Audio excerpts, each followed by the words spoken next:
अस्सलाम वालेकुम स्टूडेंट्स, मैं हूं Amir Ali Shahzad. Business communication and report writing का topic barriers of effective listening and ways to improve listening skill के साथ आपकी खिदमत में हाजिर हूँ। स्टूडेंट, आज के लेक्चर का ओवरव्यू, आज हम क्या क्या डिस्कस करेंगे।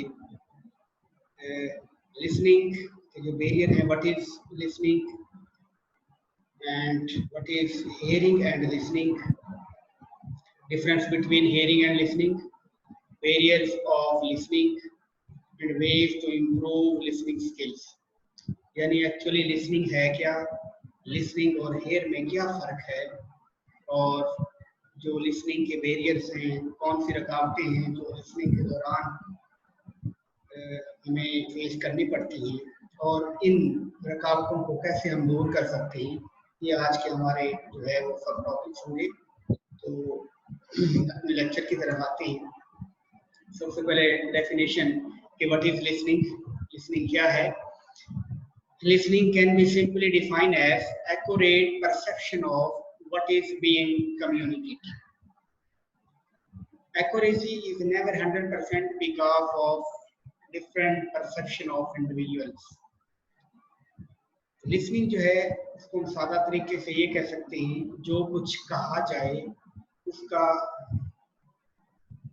दुरुस्तगी के साथ इदराक हो जाए, यानी उसको आसानी के साथ, अच्छे तरीके से और दुरुस्तगी के साथ हमें वो मुकम्मल तौर पर बात समझ आ जाए जो कही जा रही है। और 100% एक्यूरेसी पॉसिबल नहीं है, क्योंकि बहुत से ऐसे मुहर्रकात बीच में इन्वॉल्व हो जाते हैं जिनकी वजह से हम ये नहीं कह सकते कि जो एक्यूरेसी है वो 100% हो सकती है। लेकिन जितनी मुमकिन हो सके, लिसनिंग का मीनिंग यही है कि जितना पॉसिबल हो सके दुरुस्तगी के साथ सही तौर पे जो कम्युनिकेट किया गया है वो आपको समझ आ जाए, आपको उसका इदराक हो जाए, उसको हम लिसनिंग कहते हैं। डोमंट एंड लेनन जो है उन्होंने डेफिनेशन की है लिसनिंग की कि listening is the complex and selective process of receiving, focusing, deciphering, accepting and storing। के लिसनिंग जो है वो एक ऐसा पेचीदा अमल है और एक सिलेक्टिव प्रोसेस है जिसमें हम मालूमात रिसीव करते हैं, उन पर गौर खोज करते हैं, उनको अंडरस्टैंड करते हैं, उन्हें एक्सेप्ट करते हैं और उन्हें याद करने की कोशिश करते हैं। यानी एक ऐसा कम्प्लेक्स किस्म का प्रोसेस है जो किसी की बात को पहले एक्सेप्ट रिसीव करना, फिर उसके ऊपर गौर खोज करना, फिर उसके ऊपर जो है वो जांच पड़ताल करना और फिर उसको मान लेना और उसको अपने दिमाग में स्टोर कर लेने का जो अमल है उसको हम लिसनिंग कहते हैं। Listening take place when all the process are present. जब तमाम प्रोसेस मुकम्मल कर लिया जाए तो लिसनिंग तब टेक प्लेस होती है, यानी अच्छे तरीके से जो मालूमात हैं मुकम्मल तौर पे दूसरे को कन्वे कर दी जाएं तो ये अमल जो है ये मुकम्मल होता है। कैमल मर्फी ने भी एक डेफिनेशन जो है, बल्कि उन्होंने एक माकूला बयान किया है। मर्फी कहते हैं कि the better you listen the luckier you will get.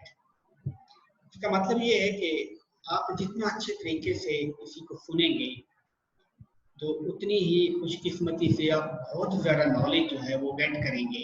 आपके अंदर उतना ही ज़्यादा नॉलेज आएगा जितना ज़्यादा आप किसी की बात को, किसी की गुफ्तगू को सुनेंगे। What is effective listening? अभी हमने लिसनिंग की बात की, हम बात करते हैं कि इफेक्टिव लिसनिंग क्या है। ऐसी लिसनिंग जो बहुत मौसर हो, जिसका फीडबैक पॉजिटिव आए, जो बात आसानी से आपको मुकम्मल तौर पर समझ आ जाए, उसको हम इफेक्टिव लिसनिंग कहते हैं। Effective listening is absorbing the information and providing feedback to the speaker so that he or she knows the message was received।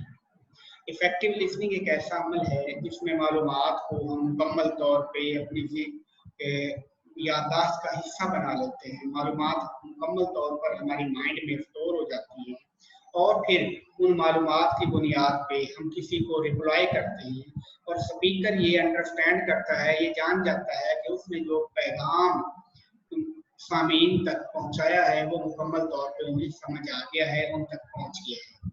Effective listener show speaker that their message is received. Effective listening ऐसा अमल है जिसमें speaker को ये power हो जाता है कि उसका पैगाम जो है वो सामीन तक पहुंच चुका है, उन्होंने रिसीव कर लिया है, उन्होंने अंडरस्टैंड कर लिया है, उन्होंने इस पैगाम को जब्त कर लिया है, अपने माइंड का हिस्सा बना लिया है, याददाश्त का हिस्सा बना लिया है। ये है इफेक्टिव लिसनिंग।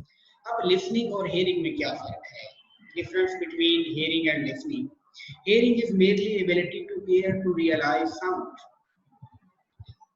जो हियरिंग है उससे मुराद किसी आवाज की पहचान है। इंसान के अंदर ऐसी सलाहियत जिसकी बुनियाद पे वो एक आवाज को पहचान सके कि क्या कहा जा रहा है, उसको हम हियरिंग कहते हैं। मिसाल के तौर पे हम जब क्लासरूम में बैठे होते हैं तो मुख्तलिफ किस्म की आवाजें, जैसे बाहर गली में से कोई छापड़ी फरोश जो है वो आवाजें लगा रहा है सब्जी बेचने की, हमारे माइंड में, हमारे जहन में, हमारी समाज तक वो उसकी बातें, उसकी आवाजें आ रही हैं। जानवर बोल रही हैं दरख्तों पे बैठकर, कोयल की आवाज आ रही है, चिड़ियों के चहचहाने की आवाज आ रही है।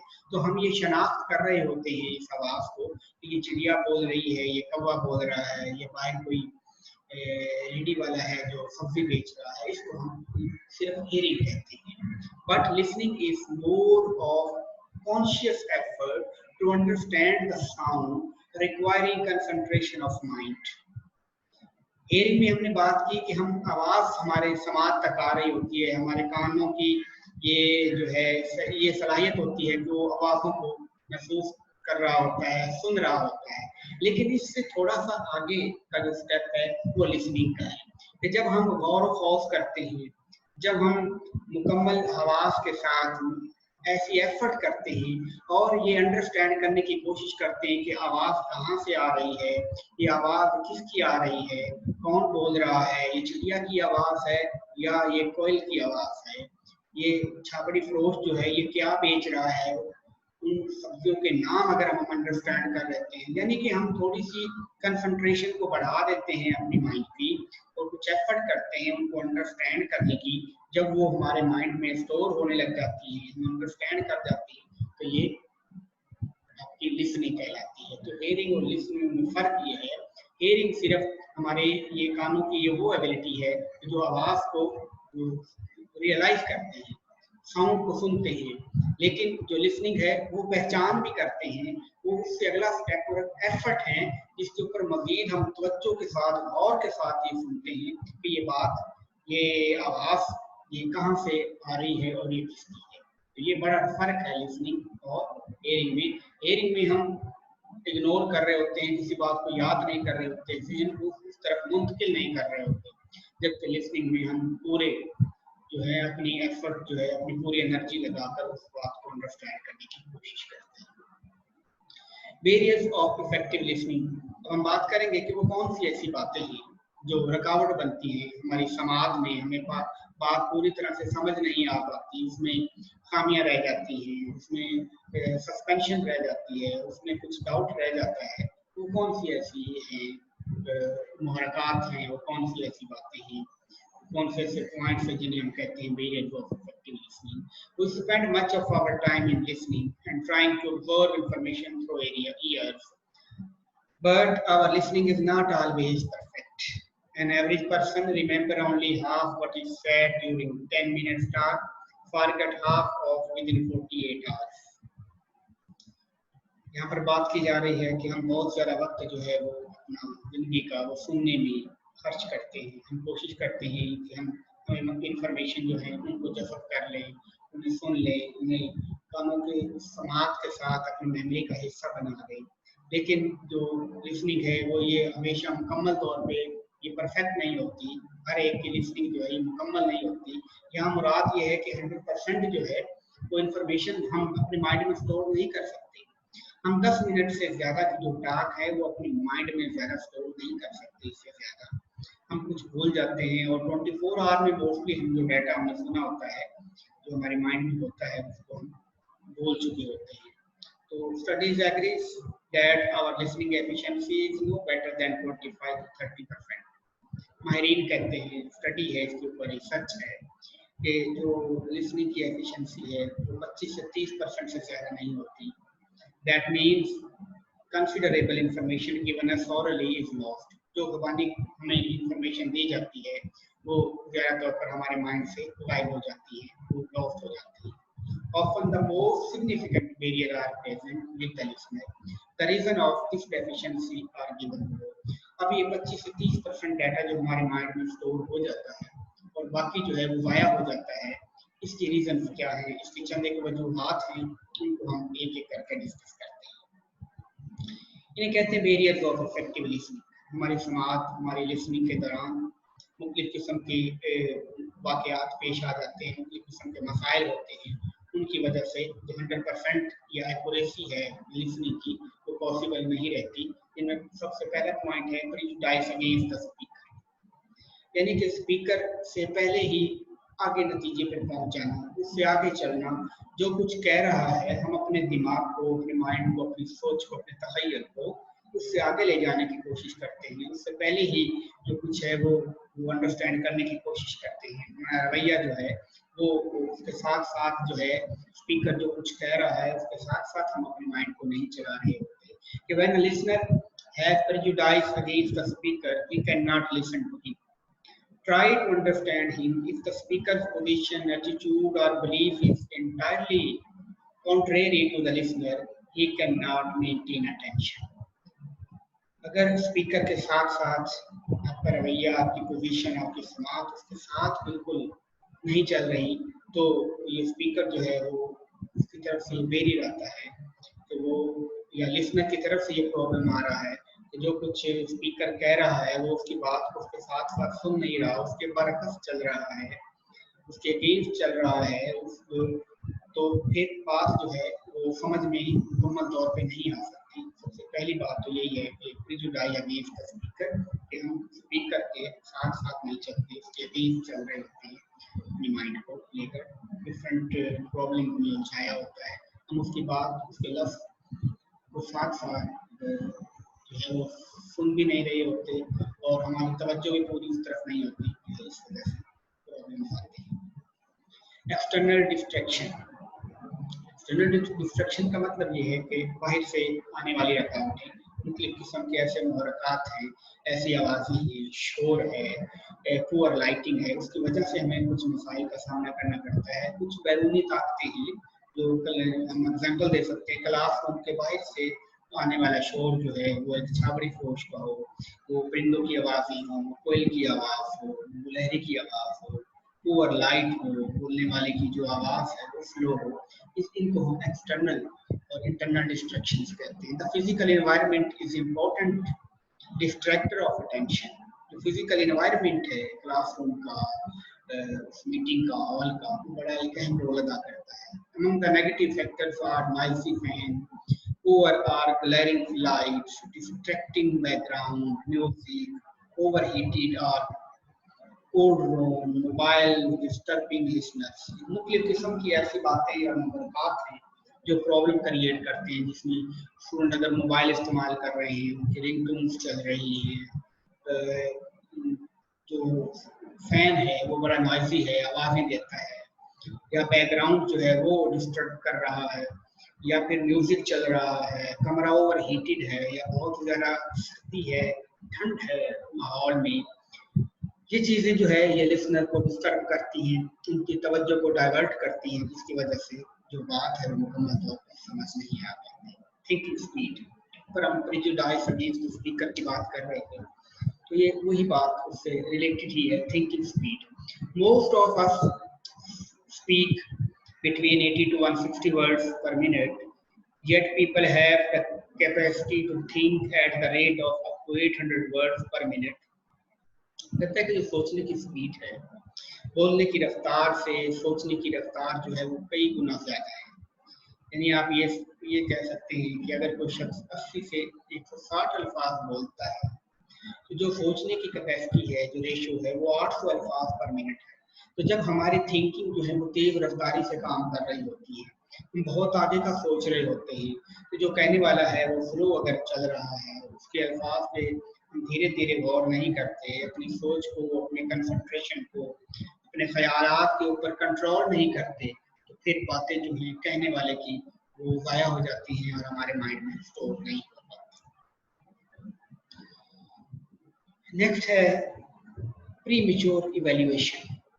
हम गुफ्तगू जब किसी की सुन रहे होते हैं, हम पहले से इवैल्यूएट कर रहे होते हैं, हम जंपिंग टू द कंक्लूजन पे चले जाते हैं। वेरियस ऑफ कम्युनिकेशन भी था कि हम पहले इवैल्यूएट कर रहे होते हैं कि ये सब्जेक्ट जो हमें पढ़ा रहा है ये तो हमें आता है, आज का जो टॉपिक है ये तुम्हें इसके बारे में हम सब कुछ जानते हैं, तो हम पहले से इवैल्यूएशन करते हैं। या किसी जो रिसोर्स पर्सन है उसके बारे में हम नेगेटिव पहलू जो है वो पेश कर देते हैं कि इसकी बातें तो मुझे समझ में नहीं आती, इसका लेक्चर समझ में नहीं आना, ये मुश्किल है, ये टॉपिक मुझे नहीं आएगा। ये हम पहले से इवैल्यूएट कर रहे हैं। जब इवैल्यूएशन हम प्रीमेच्योर इवैल्यूएशन करते हैं तो फिर हमें लेक्चर की समझ नहीं आती, कहने वाले की गुफ्तगू जो है वो अधूरी रह जाती है। As a result of fast thinking speed, listener anticipate arrive at the concluding completes his thoughts or state his conclusion, often that conclusion different from the speakers। यही बात इसमें की जा रही है कि अगर हम रिजल्ट को तेजी से पहले से इवैल्यूएट कर लेते हैं, हम गुफ्तगू करने वाले की बात को पहले ही से मेजर कर लेते हैं, स्पीकर के साथ जो हमारा राब्ता है वो फिजिकली तो है लेकिन कॉन्सेप्चुअली या हमारा जो थिंकिंग है उसके साथ मैच नहीं कर रही, हम पहले ही से जो है वो जंपिंग टू द कंक्लूजन कर जाते हैं, हम उससे एडवांस चलते हैं, हम इवैल्यूएट उसे कर लेते हैं और स्पीकर से हम फिर डिफरेंट जो है वो कंक्लूजन निकाल लेते हैं। एक्चुअली स्पीकर के साथ साथ अगर टीचर की बात को हम साथ साथ सुनते जाएं, जो कुछ कह रहा है उसको तवज्जो दें, तो फिर ऐसा नहीं हो सकता। लेकिन जब हम जंपिंग टू द कंक्लूजन कर लेते हैं, हम रिजल्ट निकाल लेते हैं पहले ही से उसकी बात को सुने बगैर, तो ये बैरियर पैदा हो जाता है। नंबर 5 है सिमेंटिक स्टेरियोटाइप। सिमेंटिक बैरियर जिसे कहते हैं। सिमेंटिक का मतलब होता है मीनिंग, अल्फाज का मतलब, उसकी ट्रांसलेशन कि वो क्या कहना चाह रहा है, तो वो जो सुनने वाला है वो कुछ अंडरस्टैंड कर रहा हो, वो उसका मीनिंग कुछ और ले रहा हो। क्योंकि हमने पहले भी बात की थी कि जो मीनिंग्स होते हैं वो दो तरह से होते हैं, एक को हम डेनोटेशन मीनिंग कहते हैं, दूसरे को कोनोटेशन कहते हैं। तो जो टीचर है उसका मतलब कुछ और है, वो डिक्शनरी डेफिनेशन में जो मीनिंग स्टूडेंट ने पढ़ा होता है उसका मतलब कुछ और है। तो हम जो एक्स्ट्रा मीनिंग बताए जा रहे हैं उसकी तरफ तवज्जो करने की बजाय जो हमारे माइंड में मीनिंग स्टोर होते हैं हम वही उसे अंडरस्टैंड कर लेते हैं, उसका मतलब वही अखज़ कर लेते हैं। तो इस वजह से ये प्रॉब्लम में वेरियस ये जो है ये क्रिएट हो जाता है, ये प्रॉब्लम हमारे माइंड में आ जाता है, तशनगी रह जाती है और हम मुकम्मल तौर पर उसकी बात को का जो मतलब है वो अंडरस्टैंड नहीं कर पाते। तो रीज़न क्या है कि जो मीनिंग है वो डिफरेंट हो सकते हैं कि हमने किसी ने हमें कुछ मीनिंग बताया हो, वो हमारे माइंड में स्टोर हो, टीचर कुछ और बताना चाह रहा है लेकिन हमने उसके वो तहरीर को देखकर उसके अल्फाज को सुनकर उसका मतलब कुछ और अखज़ कर लिया। इस वजह से भी ये जो है लिसनिंग में प्रॉब्लम क्रिएट करता है, सिमेंटिक बैरियर जिसे कहते हैं। Some speaker use words which cause negative reaction in the listener. We tune out the speaker because the word annoys among the listener. It shouts so loudly in his mind that effective listening is impaired. Monotonous delivery. A monotone can ready the put listener to sleep or cause them to lose interest. Variety is the spice of the life, and variety in delivery and phrase and far improved are suitable. Place keeps the listener active and interested. Monotonous का मतलब ये है कि एक शख्स है वो उसकी जो टोन है, उसका जो अंदाज है वो एक ही तसलसल के साथ है, एक ही टोन है, उसकी आवाज़ में उतार चढ़ाव नहीं है, उसके अल्फाज की जो रवानगी है वो एक ही तरह से है, जिससे स्टूडेंट या सामीन बोरियत का शिकार हो जाते हैं और उसकी वजह से वो पूरी तौर पर तवज्जो या उनका इंटरेस्ट जो है, उनकी दिलचस्पी जो है वो लूज हो जाती है। तो हर शख्स जो है वो वैरायटी चाहता है। तो जो वैरायटी है, वैरायटी से मुराद यहाँ पे है उतार चढ़ाव आवाज़ का, अल्फाज का, उसके रवैये का, उसकी जो डिलीवरी है इंफॉर्मेशन की, उसके अंदर वेरिएशन आनी चाहिए। एक ही तरीके से ना डिलीवर करता जाएगा, सामीन जो है वो अपना इंटरेस्ट लूज करते हुए सो जाए। तो उसकी टोन जो है कभी लाउड हो, कभी धीमी हो, कभी इंटरेस्टिंग गुफ्तगू बीच में इन्वॉल्व करें, कभी मुख्तलिफ अल्फाज का सहारा लेते हुए अपने लेक्चर को इंटरेस्टिंग बनाएं।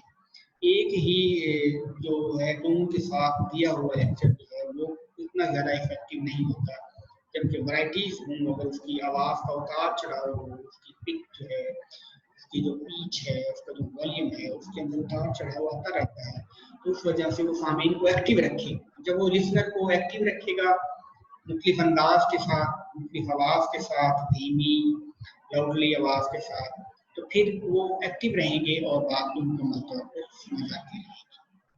उसके बाद है nervous habits. Being busy in trifles as taping the table, shuffling pages, coding on a paper, and playing with pen or keyring, etc. impede attending listening to the speaker. मुख्तलिफ किस्म की हमारे अंदर आदत होती हैं।